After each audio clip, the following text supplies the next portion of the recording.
Hey there, Michaela. How you doing? Hi, Kelsey. I'm really well. I'm so glad to be part of this time to connect in, more of an intimate community space. This is great. It is very exciting to have you here. And so I don't want to steal your glory. I want to give you the opportunity to take this time and have a formal introduction and give a bit of an idea to us all as to life led you to being the incredible sound healing therapist and practitioner that you are. Thank you for asking that question in such a kind way. So, my journey through sound and through music is really integrated in my journey through the arts generally. So, I grew up in a family of actors and performers. I was given the beautiful gift of being part of a theater company and community in Niagara on the Lake called the Shaw Festival. So, I really trace my roots back to being 3 years old, seated in this live theater space and being transported by stories, by music, by movement over and over again. So that really became my first language. And then I became very curious as I started to develop and work professionally in the theater world. I started to become very curious about how the arts is a uniting force for community and a space where we can both transform our experiences but also channel our experiences. And there's this amazing mirroring that starts to happen when we're audiences to a story or to an experience, and we realize that what's coming through from the performer's end is mirroring what might be happening in our own lives, or starts to bring us closer to our own experience and our own truth.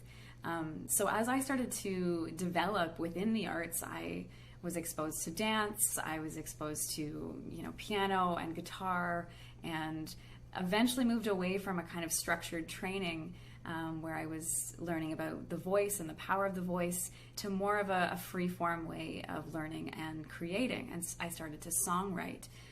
When I was given a guitar at the age of 16, I started to songwrite. And it was an interesting thing because I thought, okay, everything has to be just so in music. And I learned that music is really this universal language. It's called that for a reason. And we all have a gift of sound, of voice, of musicality without even knowing it.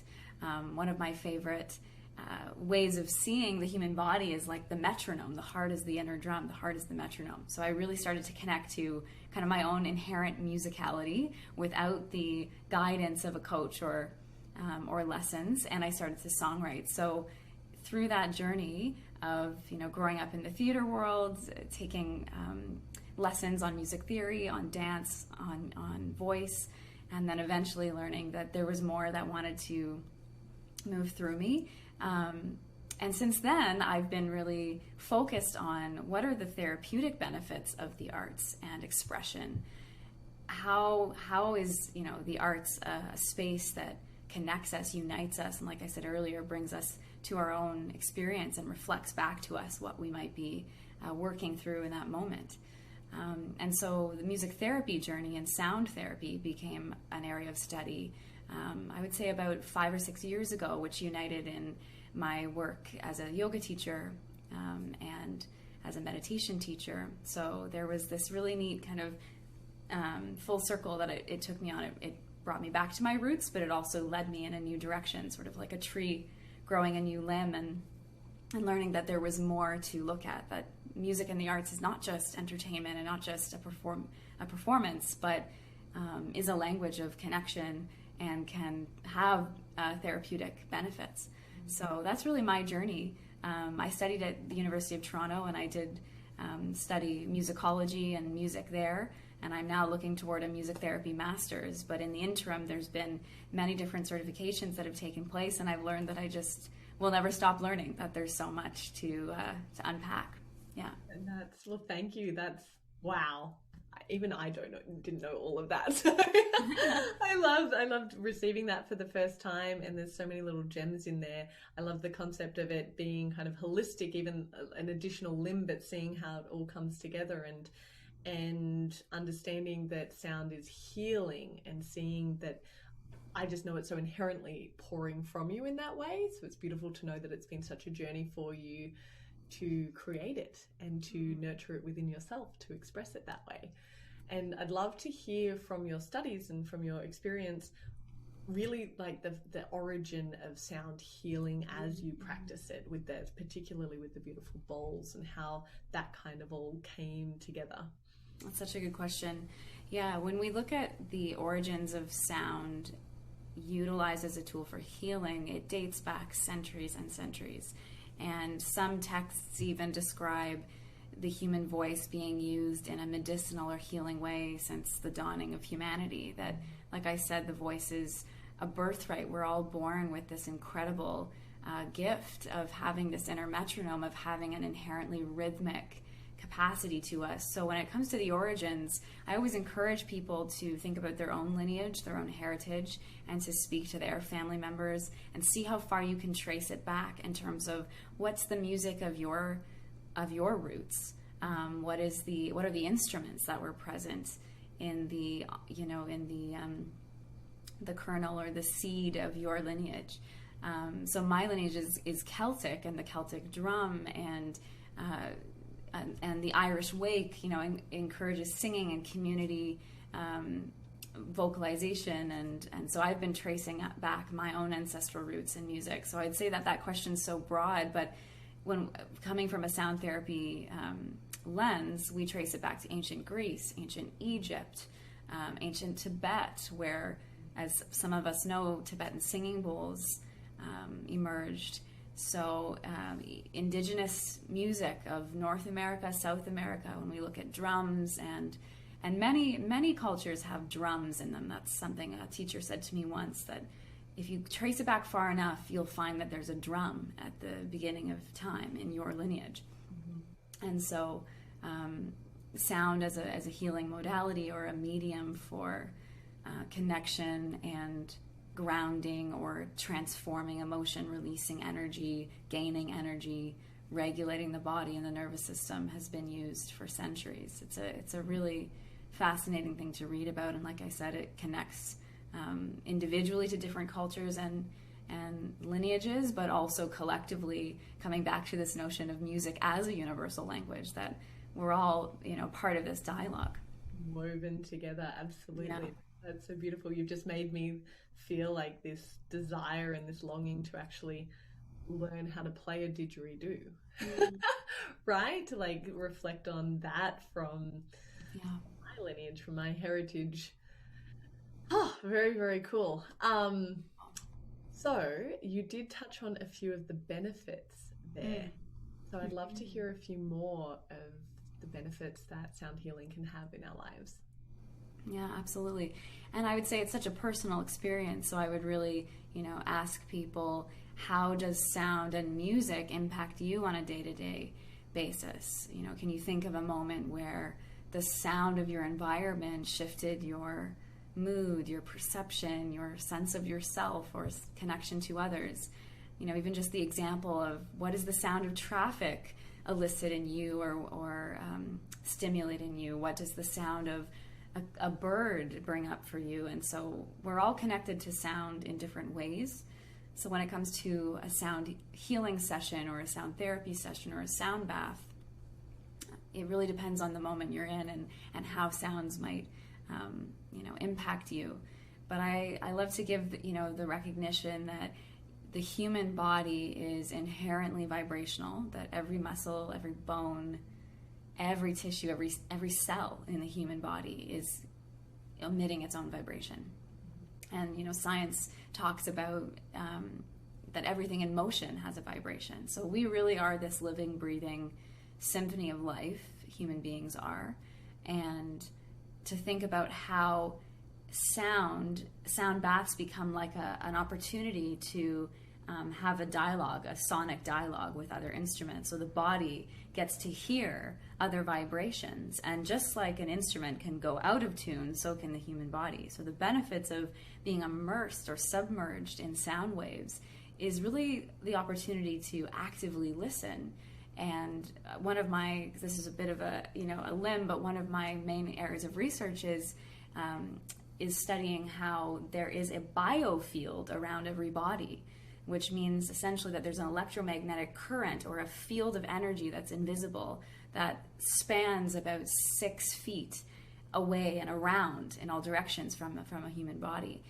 So when we bring sound into that biofield, the body can sometimes hear its own noise or hear its own music and retune itself. So the crystal singing bowls that I work with, they all vibrate with a different tone or a different frequency, and those frequencies have been studied to have the power to reduce brainwave activity. So to actually take the busy, alpha-like brain waves into closer to a theta or a delta state, which is slowing down the brain waves closer to a sleep or dreamlike state. So some people, talk about feeling sleepy or feeling a little lethargic, and that's very normal. And also sound has the ability to carry an intention. So when we set an intention before a sound bath, both the practitioner and the participants setting an intention individually and together, there's the power to kind of manifest the energy of that intention through sound. Thoughts even have vibration, right? So when it comes to the benefits of regulating the nervous system, stimulating the rest and digest response, slowing the brain waves, even just allowing someone to feel what they're feeling. Maybe you're feeling hyperactive. Maybe the brain is busy and that's where you need to be. That's part of actually releasing and rebalancing and reharmonizing the body. So I hope that answers your question. I would say the idea of talking about benefits is so personal, but the studies show that what I've named can definitely happen. And the more we practice, the more possible it is for us to be at ease in an experience of active listening, because it takes us to a meditative-like state. Yes, and you have definitely answered that in a way that I feel encapsulates the uniqueness of this modality, because it really is. I know that no sound bath has been the same for me, and I've had members of the gym share that the more they've done it, the more they're allowing themselves to get the benefits from it. So that's my little I love you alarm. Everybody take a little moment, tell yourself you love yourself. We need it. Goes off at 7:17 p.m. every night. Just that little reminder.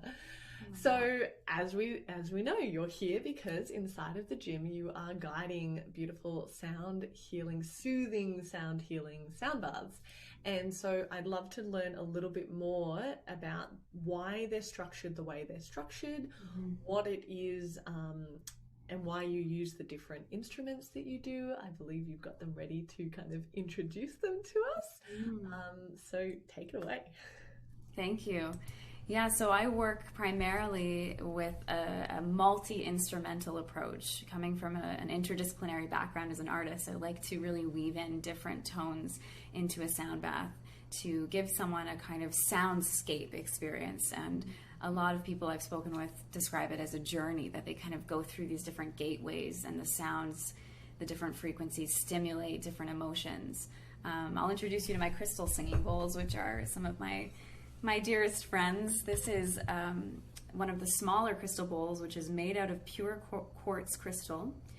And the history and the origin of these bowls is really neat. So they were developed from the silicone industry in growing computer chips.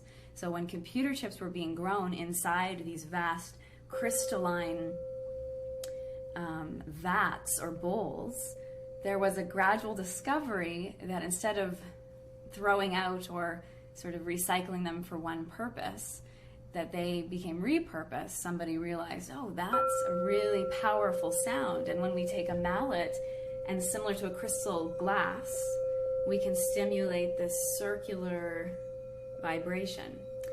So again, coming out of about the 1980s, so it's fairly new. It does echo the Tibetan singing bowl, which of course operates in a similar way with a mallet around the edge of it, but these are made of metal compounds, so they sound different. And you can hear this one has quite a low frequency. So I just love the symbolism of a circular instrument where there's this journey in a cycle, and we are so connected to cycles. So I love that aspect of utilizing the bowls. But the crystal bowls are really neat because they often have been constructed in a set that relates to different energy meridians. My studies in sound therapy with the Institute of Traditional Medicine focused on medical qigong and traditional Chinese medicine, studying the meridians in the body and how each bowl can actually stimulate a different energetic meridian or a different organ system, that we can use our voice to do the same thing. And again, from Tibet, there's a deep awareness that these bowls can release blessings or release intentions through their frequencies and are often utilized in meditation. And what's neat about the crystal bowls, when I overlap different bowls playing at the same time, so although you can't see both of them, there are two of them here. And when you hear these two frequencies starting to intertwine, this is called an overtone. And from an academic or theoretical point of view, they're called binaural beats, which basically means there are two frequencies that are different but are coming together to produce this kind of harmonic pulsation that starts to happen. And what happens in the brain when it's presented with different auditory stimulus, that it actually creates a new vibration in the brain. So our brain actually operates, like I said, with the brain waves, it operates in a very vibrational way. So the bowls can shift the brain state based on the brain going, oh, that's a new sound, that's a new frequency. You can kind of think of it like two colors coming together to make a new color, and that's what happens in the brain. So the crystal bowls are definitely front and center in the sound bath experience. And like I said, I love to weave in different sounds. So you might find some sounds soothing, some sounds more stimulating, some sounds maybe not comfortable for you. And that's important to notice too. If certain sounds become irritable or create a dissonance in the body, that can be actually just part of the journey of allowing energy to be released. So I work with something like a rattle, and this is actually a gourd that's filled with dried rice and different grains. So it can produce this shaking effect. And from a ancient tradition, rattles were often utilized in shamanic practices to shake up the energetic body and to release stagnant energy that was stuck or that was ready to move. So I do love to work with the rattle, and you can hear that when I open it without a hand or hold it with a full hand, there's a different vibration that it gives off. You'll see the koshi chimes appear in the sound bath. These are bamboo chimes made in France, and they're related. There's a set of 4 of them related to different elements that the manufacturers and the designers have made. So I have air here in my left hand and earth in my right hand. And from what I've learned, the chords, so the mixture of different notes that each chime produces is related to a vibrational feeling that is connected to those elements. So there's also fire and water. And when they work together, it creates this sort of intertwined experience for the brain. You can hear there's multiple different sounds intersecting. And usually near the end of a sound bath, I like to weave in something that can produce a grounding effect in the body and really connect someone to their heart rhythm. So I'll work with a drum. I tend to work with this frame drum, which is made of maple and deer hide. And I was so grateful to receive this from an indigenous man from Musini. So he produced this and was talking about the process of creating these frame drums with deer sinew and deer hide, and that there's a real honoring of the lineage of the animal that made the sacrifice to create this beautiful instrument. So you can hear that there's quite a deep, low frequency to this drum.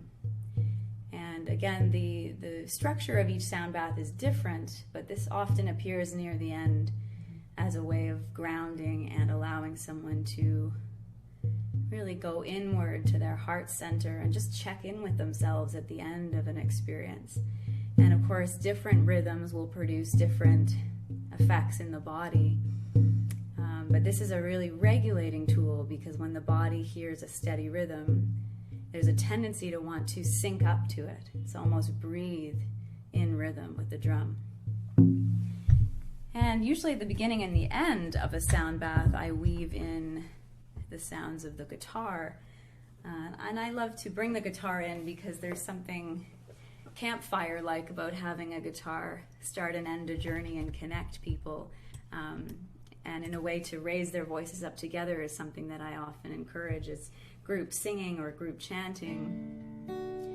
And I've heard many people say that the guitar helps them to transition out of the sound bath, to both arrive in the space as they settle, but to also transition and reconnect to this space around them or the body that they're in. And there's something for me very familiar about the guitar, and for a lot of people, I think. So there's something comforting, I think, about that. But again, every sound is related to where someone's at in the moment, or rather the impact of the sound is related to where someone is, both emotionally and physically and mentally. And you might find that certain sounds remind you of different experiences in the past. And that's important to recognize too, that we all have different stories, so sounds can actually activate those memories. And so it's different for everybody. But what I love is something that Stephen Halpern says. He's a pioneer in the sound therapy and sound healing world. He's a real researcher and constantly sharing his music from different decades of time and exploring different frequencies and how they impact the body. And he says, sound is a carrier wave of consciousness. And I just love that idea of it being this container where the intention can travel. So you as the listener really bring the value, bring the meaning to the sound bath by arriving with intention and with curiosity, and also just by being who you are. You create the experience for yourself. And I will say I use the voice. I didn't mention that, but I do work primarily with the voice. I would call that actually my primary instrument. And I allow everything to be spontaneous and in the moment. So everything you're hearing is never pre-planned in terms of the sounds, but the structure might be there, of starting with the guitar and moving through the bowls and the chimes and the drum and the rattle. But the voice stays a constant throughout. And I always encourage people to connect to their own voice, which, is that tool that connects all of us, and is not about perfection, but more about exploration. And so sometimes I'll do vocal toning, it's called, so making vowel sounds like ah or e or o to open the energetic body. Sometimes there's a direct, in a one-on-one session, for example, I might actually send energy to a place in their body they've described as feeling tight or feeling anxious. So for example, the sound of ah is often connected to the heart and a vibration for the heart, because you can even try it now and feel when you go ah, you can feel that buzzing in the heart center. So the voice is really the most compact, powerful instrument I have, and I can take it anywhere. And I love to connect it and kind of interweave it with the instruments, creating this sonic dialogue. So that was a long journey. Thank you for listening to that. It was beautiful. Thank you so much for sharing it. And I would have to say that the bowls and your voice are my favorites. But I definitely also, I think I shared with you maybe a month into the gym and having sessions that you'd come to the chimes and I'd be like, no, more of the bowls. And then I began to understand that it was that like guiding in and that guiding up and out, and kind of like that wave of the journey as you speak to it. So it's so beautiful. Absolutely. Beautiful. Thank you. So this will guide us into then a couple of the pre-submitted questions were around how, if you have any suggestions when people are having difficulty focusing and staying present within the experience. Are there suggestions and techniques that you have for that? And perhaps also tying into that the position that they're in. So does lying on the ground is that the most supportive, or are there other ways in which you suggest? And what other, in your experience, what are some of the other challenges that people can face when coming to this healing modality? Such great questions. Again, so personal, so circumstantial. I mean, when we go back to the benefits, or when we go back to what might be happening in a sound bath, there's a lot going on, right? I've talked about how the rest and digest response might be getting stimulated, but at the same time, there might be a fight or flight that starts to come up for some folks, depending on what certain sounds might activate in them. So it's about self-adjusting at each point in the journey, at each step. Always checking in and tuning in, and that's something I always love to encourage at the beginning, is find out how you are now and continue to take your own pulse or check in with your own breath throughout. When you think about, again, endorphins starting to be pumped, the sound waves can do that. They can stimulate endorphins in the body, which is, a pain reduction, but it can also create a rapid heartbeat. So it depends on where that person is at in the moment. In terms of positioning the body, that's very important, because it primes the body to receive the experience in a certain way. So I always say, if somebody's feeling that they have a busy mind going into the experience, they might welcome themselves to lie on their back or curl up in fetal position. If the body's feeling quite vulnerable, fetal position on the side with the knees bending in is a really supportive position to take. If someone comes into the experience feeling quite drained and lethargic, or maybe low energy, or even sad, or having emotions of grief, you might sit up. You might support yourself by just harmonizing what you're feeling with a different position. And I like to think of it like harmony and dissonance, that sometimes we might come in feeling one way and we can work with that instead of against it. And sitting up can be an option. So I would say, when you're seated, there's more of an active meditation that takes place. When you're lying down, a bit more of a restorative position that takes place. There's ways in which you can connect with your body, just a hand on the heart, which is a really grounding position to take. And along with the sound waves and that contact of hand over heart, or hand over heart and belly, there can be this production of oxytocin and dopamine, which are hormones and neurotransmitters that connect to belonging and a sense of contentment and happiness. So we can actually shift and steer our experience as we go. 45 minutes to an hour is the usual time length. So for some people that can feel really long, and it's good to be honest with that. And again, to know that you can shift positions, that you could stand up. And especially if you were feeling heavy or too sleepy, and that you didn't want to go into that deep sleep, that you can stand up and move around and create more of an active meditation, to the next level of active. And breathing, checking in with the breath, knowing that if emotional overwhelm comes up, that you can meet it with the tools of the breath, of counting the breath, of tapping. We can use all the different modalities that we offer in the gym to come together as a support system and as a network to really accept what you're feeling in that moment, and to offer it support. I was going to say the word cradle, that came into my mind, sort of creating a cocoon or a cradle for what you're feeling, rather than thinking, oh, this is the wrong way to be experiencing a sound bath. And in fact, there isn't a wrong way, that it's completely based on you and what you need. So in terms of aids, you might have a cushion, a blanket, headphones are another really important thing that you can consider having handy, and experimenting with listening through headphones that can just bring the sound waves closer to you. So I hope that offers options in terms of how you might position your body, props that you might have nearby. Hydration is really important, so that you can hydrate if you feel you need to just cleanse or reset a little bit at any point in the journey. I like to actually keep a journal handy. Sometimes if my mind's really busy in a sound bath and I start to go into my to-do list, sometimes I'll just jot something down as a way of letting it go. Because again, it's not necessarily that everyone is directed to have this sort of tranquil, thoughtless sort of, you're just lying there with an empty brain floating in space. That's not realistic for everybody, and that's not necessarily the end destination anyway.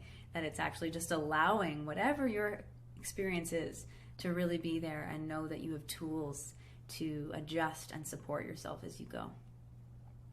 Beautiful, absolutely beautiful. And I you've touched on that, allowing, that accepting where you're at in the moment. I think that's one of the most powerful things for me, adjusting to the passivity of it in a way. And I love that at times when my body is ready to be that, I just lean into it. And then the option and the offering that being virtual in this setting and being in your own private space, and knowing that you can join in with the humming or the vocal toning, or as you've suggested, stand up and dance and move and whatever you need, and know that that's not having an impact on anyone else's experience. Like, I've really appreciated that, because I love to let my voice out. Does it land well in everybody else's eardrums? Potentially not. So knowing that I'm not detracting at all is really, really powerful. And as you said, like the meditation aspect of it, and just that practice of coming back to the breath, and knowing that you're coming from a kind and compassionate sense toward yourself in the experience. So thank you for sharing all of that. And thank you. The kindness and the compassion and nurturing that has been, as I shared, an experience for myself and other members that they've found through the regular practice of it. And a question that came through as well was, how do you suggest integrating sound healing through sound baths and other means into your life so that they can be more easy and accessible and kind of woven in both the short term and the long term? So one of the questions also came around like, oh, is this what wind chimes are for? And that kind of thing. So just share your reflections and your thoughts of that. Yeah, I mean, it's amazing when we practice deep listening, not just with our ears, but our whole awareness.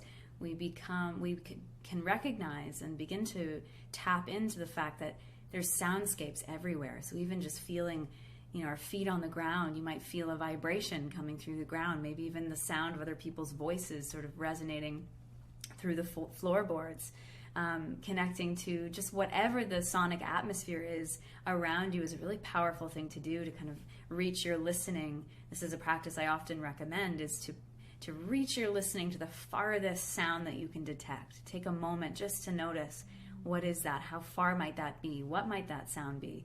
And maybe even releasing any need to categorize it or interpret it, and just let yourself listen. And then bringing yourself close up to those sounds that are really intimate and in the room. Maybe it's the sound of someone else breathing, the sound of your own breath, the sound of rustling of clothing, the textures of clothing, the sound waves in your earbuds. And so this practice of active listening and full body awareness is really powerful. And so that's a way that sound healing, or the practice of connecting with sound, is there and available to us at all times. It's something I'll even practice when I'm in transit or commuting on a public bus, is just to close my eyes, and sometimes shutting the eyes can assist in opening that auditory sense. And I'll just tune in to the different voices and the different textures of voices that are there, the beeping, the bells. And again, instead of seeing one as good or bad, and just sort of allowing the soundscape to exist around me, and then I'll come close up and start to hear just my own breath or the movement of my own voice if I start to hum. So those are tools that you can use, is just bathing in the environment that you're currently in and practicing non-judgment, practicing compassion, as you said, Kelsey. And I do agree that the power of the virtual space is you can set your own environment up, so you can have meaningful symbols or candles or things around you to really amplify your experience. I would also say that encouraging yourself to experiment with your voice is one of the most powerful tools that we have. I know I've said that a few times, but humming is a really incredible resource that's always with us. So it's something that I do before going into a big meeting or going into a public space, meeting new people. There can be that anxiety or that anticipation, and I just come back to my voice and just doing a really gentle hum, sometimes so gentle that others won't pick up on it, and allowing the exhale to turn into that hum, just a gentle inhale and a and that's both stimulating a release of stagnant or stuck energy, and it's allowing me to have something to anchor to or something to listen to. There is such an array of benefits of humming, but from the science and the research around it, it stimulates a release of nitric oxide, which is responsible for lymphatic drainage, for circulatory health, for cellular rejuvenation. So there's amazing benefits, especially when we do it for long periods of time. So I'd say humming is a great thing to try. And yes, if you have instruments in the house or things that can turn into instruments like pots or pans, you might think about what are the different sound waves. Actually, I have a friend who will use her crystal bowl mallet on a beautiful crock pot, and it just has the most beautiful resonance. And you'd never think, oh, that's an instrument that you've got to, really be skilled to use. And there you go. It isn't. Anyone could experiment with sounds coming through different instruments in the house or different tools or surfaces that are around. So I'd say playing and getting close to our inner child in those ways is really powerful. Children have such a deep sense of their own voices and will connect to humming sometimes without even knowing it, or turn many things in the house into instruments and into rhythmic opportunities. So that's something I'd say for exploring sound is see what's in the house, and maybe check in with relatives and see if they had any instruments in their life or past that meant something to them. When I travel, I'll often explore the local musical instruments that are there, and not so much as a way to kind of pick and choose what works for me, but to attend concerts or to explore the way different instruments are built and how they impact me. So I like to seek that out when I go to different places in the world to realize that instruments and music and sound mean something different depending on where you are and where you're from. Oh, wow. I just love that that's just like opened up a whole realm of possibility, that even as I was listening to you, I was like, oh yeah, sometimes I can like just drum with my fingers when I'm thinking, or the classic singing in the shower, right? Like kind of connecting in that way and inviting sound in, and that kind of opportunity to be playful, as you said, and have fun with it and get curious. And yeah, and I guess the reference to the shower actually leads us into another submitted question.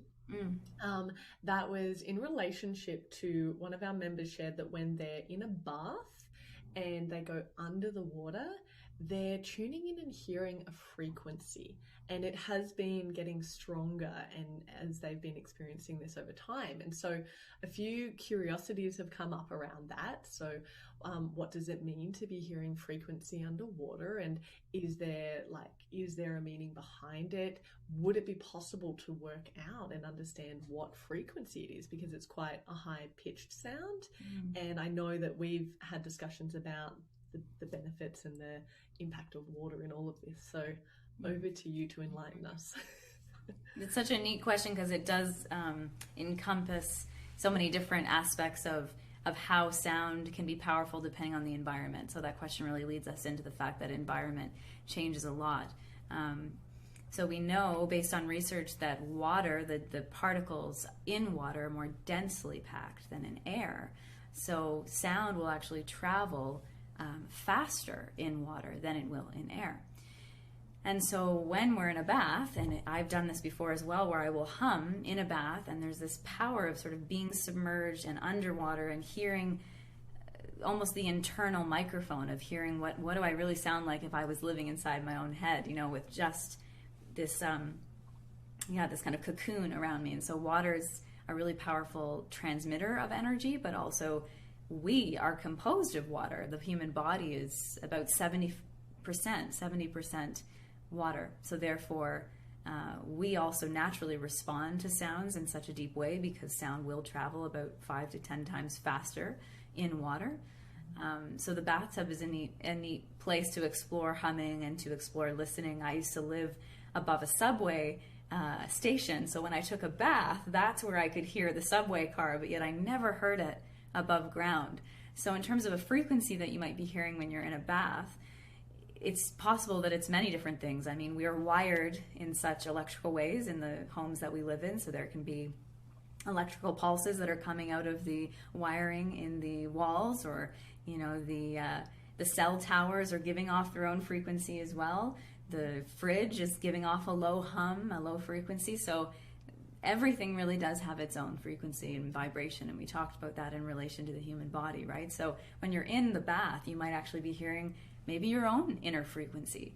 It's very difficult for me to say, specifically to this question, what is that tone that you're hearing, but continue to listen, I would say, for sure, and be curious about it, because water is a really powerful medium for sending out those sound waves in a more expansive way. I love it.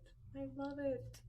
Well, Michaela, this has been so much fun, kind of diving into these, more structured, formal questions that we'd compiled together. And in a moment, we'll open it up to the members on the call. I just want to thank you. I say this to you every week, and I will continue to say it to you, just how grateful I am for you to be a part of the gym and to be guiding and supporting myself and the members through this. You truly are a beautiful and gifted human being, and I'm so thankful that our paths aligned, that we were interconnected, and thank you for sharing your wisdom and your knowledge with us here. Thank you, Kelsey. You're an amazing holder of space. You've given such opportunity for these conversations and these experiences and sessions to take place, so thank you for that. Oh, you're welcome. And I think it is important. I'm really grateful for this opportunity to do these kind of things and bring the education piece as much as the experimentation and the integration. Like it's a trilogy to have that depth of understanding to turn to these tools. So I'm really, really grateful and excited. Thank you. Thank you.